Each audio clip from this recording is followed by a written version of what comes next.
did that. I'm not doing that. Let's see a cool card trick. I'm going to give you all a choice. You're older. You have a choice. Would you rather see a card trick, or would you rather have me use magic and explain to you the collapse of the U.S. economy and the subsequent bailout? Second one. The second one. Yeah. The card trick. Don't worry, we're going to get to both of them.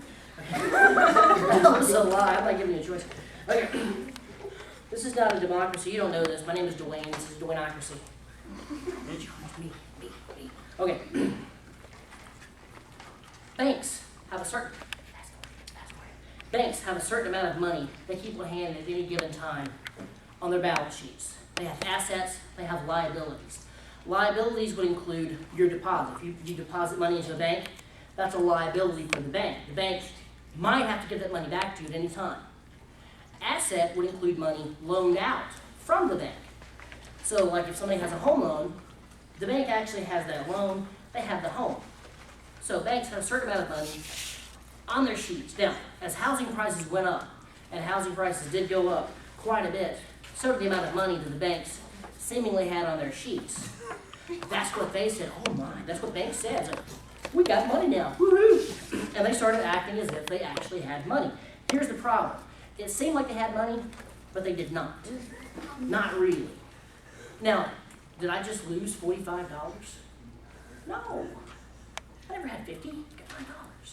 All I have is $5. I had a perceived value of 50.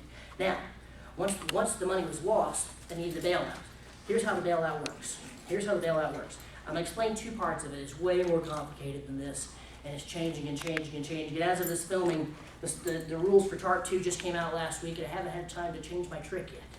So, it's staying like this. Back in October, TARP. You know what TARP is? I don't know what TARP is. What you use to keep your boat dry.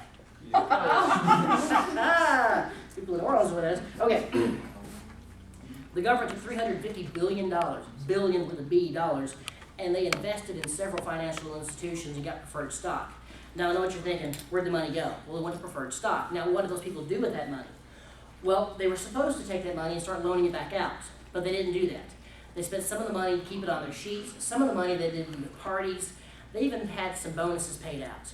And we almost had a full-scale taxpayer rebuke on our hands.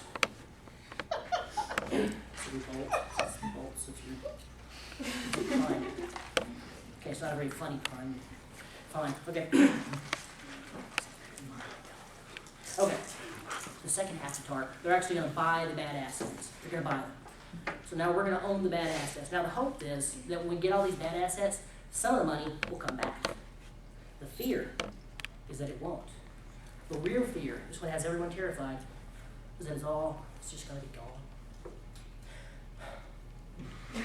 That trick doesn't have a happy ending yet, I'm sorry. Oh, no, that's sad. At some point, that trick's going to end with me producing a $100 bill. When the economy's better, and I can afford to have a $100 bill, that's how that trick's going to end. All right.